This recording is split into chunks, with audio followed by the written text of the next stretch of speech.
So hello guys, welcome back to my YouTube channel. मेरा नाम है मिहिर अग्रवाल और आप सबका स्वागत है मेरे nursing channel Mihir Agrawal study में। आज हम पढ़ेंगे ऑब्स्टेट्रिक एंड गायनेकोलॉजी, जिसे हम ओबीजी बोलते हैं, और उसमें आज का हमारा टॉपिक है gametogenesis in detail. Okay, so basic of gametogenesis, यानी gametogenesis is equal spermatogenesis plus oogenesis.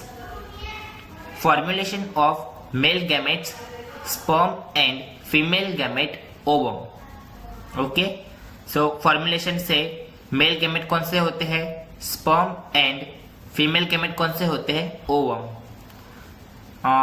The life span of sperm is 48 to 72 hours, यानी स्पर्म का लाइफ स्पैन कितना होता है, 2 से 3 दिन, और the life span of ovum 12 to 24 hours, यानी आधे दिन से 1 दिन।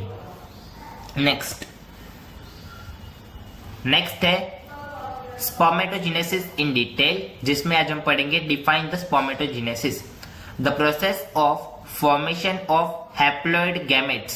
हैप्लॉइड गैमेट्स कौन से होते हैं, sperm and ovum, from diploid germ cells in the gonads. Gonads कौन से होंगे, testis and ovaries, is called gametogenesis. Gonads के अंदर डिप्लॉइड जर्म सेल्स से हैप्लॉइड गैमेट्स बनने की प्रोसेस को गैमेटोजेनेसिस कहते हैं। साइट कौन सी होगी, टेस्टिस। स्टार्ट कहां से होंगे, just before puberty, and and कहां होगा, लाइफ लॉन्ग में। Next, the process of formation of mature motile male gametes। motile male gametes में spermatozoa from immature germ cells spermatogonia in the seminiferous tubules of the testis is called spermatogenesis। इसका मतलब है कि testis के अंदर छोटी छोटी ट्यूबल्स होती है, जिसे सेमिनिफेरस ट्यूबल्स कहते हैं।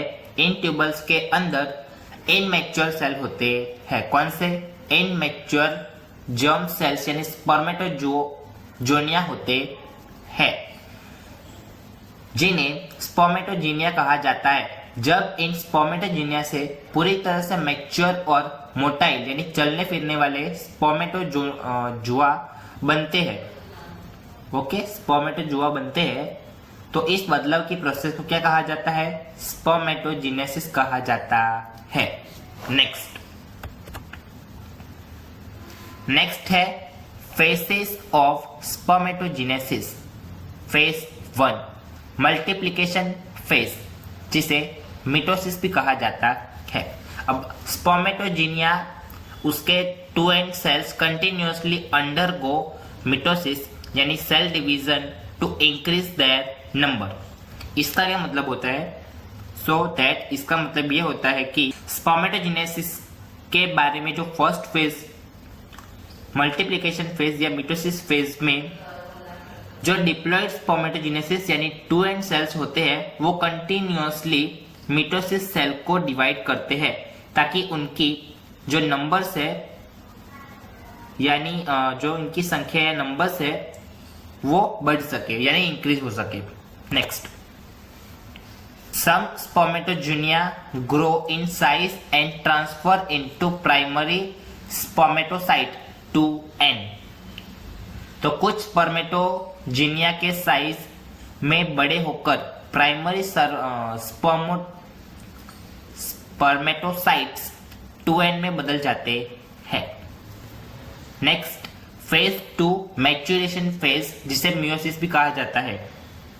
ओके, सो मियोसिस में meiosis 1 the primary spermatocyte divide to from 2 secondary spermatocytes and here the chromosome number is half.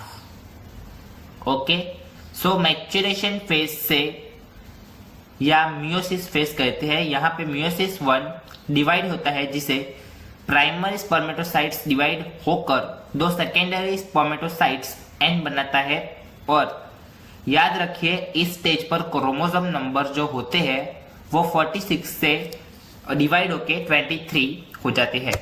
Next meiosis 2।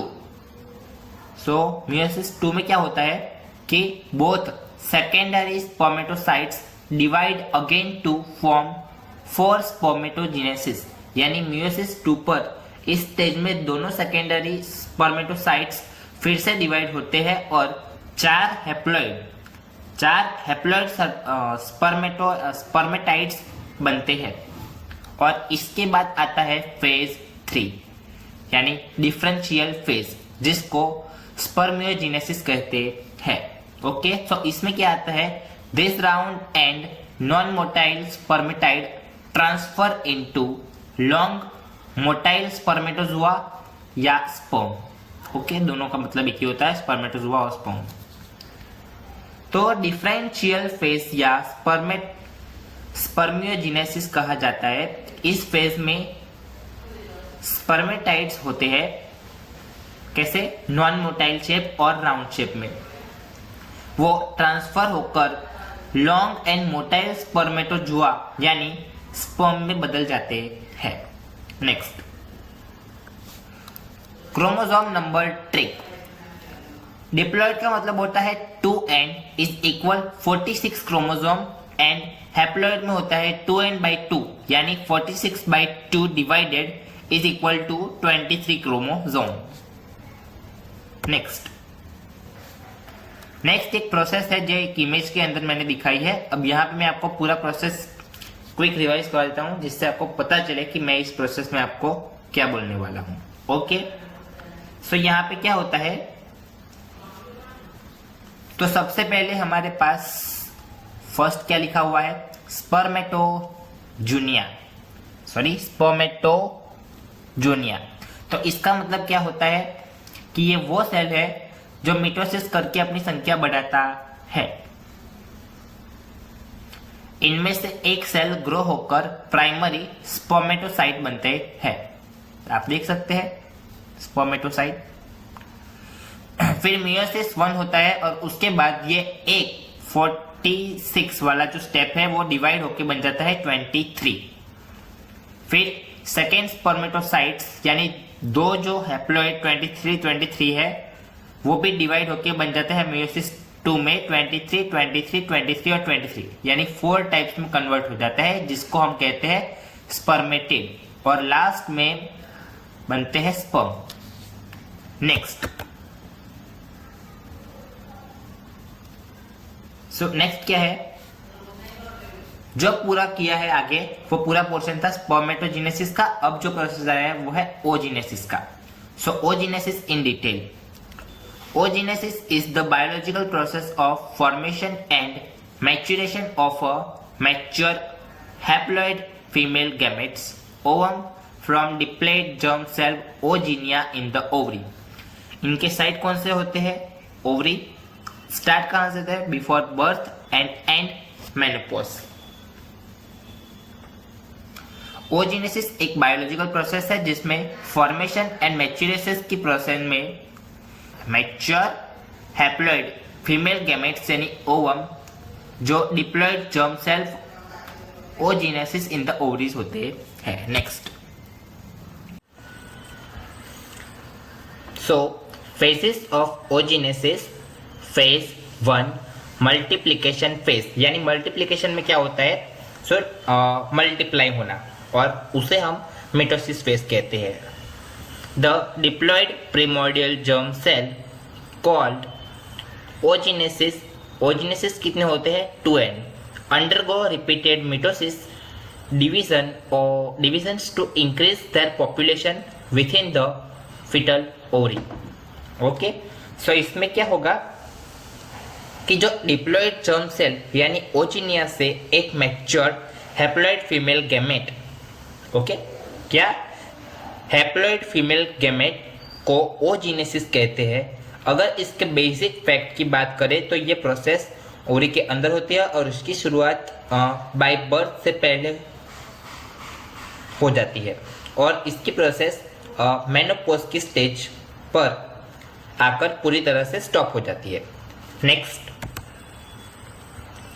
Next है सेकेंड फेज 2 ग्रोथ फेज। अब ग्रोथ फेज में क्या होगा, Some oogynia stop dividing, growth large in size by accumulating nutrients and differentiate into primary oocytes. अब oocytes कितने होंगे 2n में. तो इस स्टेज पर कुछ oogynia सेल, जो कि oogynia सेल्स डिवाइड होने को स्टॉप कर देते हैं और न्यूट्रिएंट्स एक्यूमुलेशन साइज को लार्ज होने देता है. जब ये सेल साइज में बड़े हो जाते हैं तो उन्हें प्राइमरी oocytes कहते हैं. और याद रखिए कि ये सेल्स भी डिप्लॉयड यानी 2n स्टेट्स में ही होते हैं. नेक्स्ट क्या है? फेज 3 मैच्योरेशन फेज यानी मियोसिस.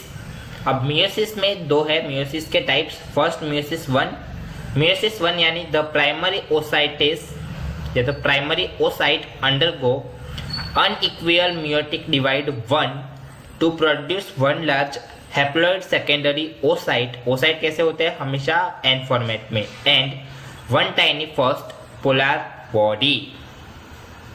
ओके, इसका क्या मतलब होता है कि मियोसिस 1 डिवीजन होता है. सबसे इंपॉर्टेंट बात क्या होती है कि इस स्टेज पर जो मैच्योरेशन फेज या मियोसिस फेज कहा जाता है, इस स्टेज में प्राइमरी oocyte के अंदर मियोसिस 1 डिवीजन होता है.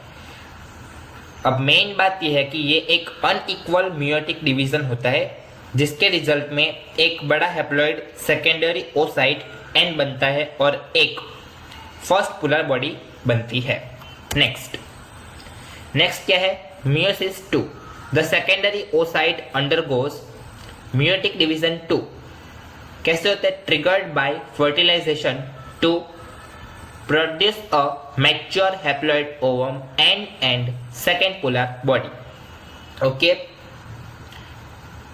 इस स्टेज में सेकेंडरी oocyte के अंदर सेकेंडरी मियोटिक डिवीजन होता है. लेकिन याद रखने वाली बात यह है कि यह डिवीजन तभी ट्रिगर होता है जब फर्टिलाइजेशन की प्रोसेस होती है. इस डिवीजन को कंप्लीट होते ही एक मैच्योर हैप्लॉइड ओवम एंड बनता है और उसके साथ एक छोटी सेकेंडरी पोलर बॉडी बनती है. नेक्स्ट क्या होता है कि सेल टाइप. ओके, अब cells type, chromosomal ploidy and number of chromosome.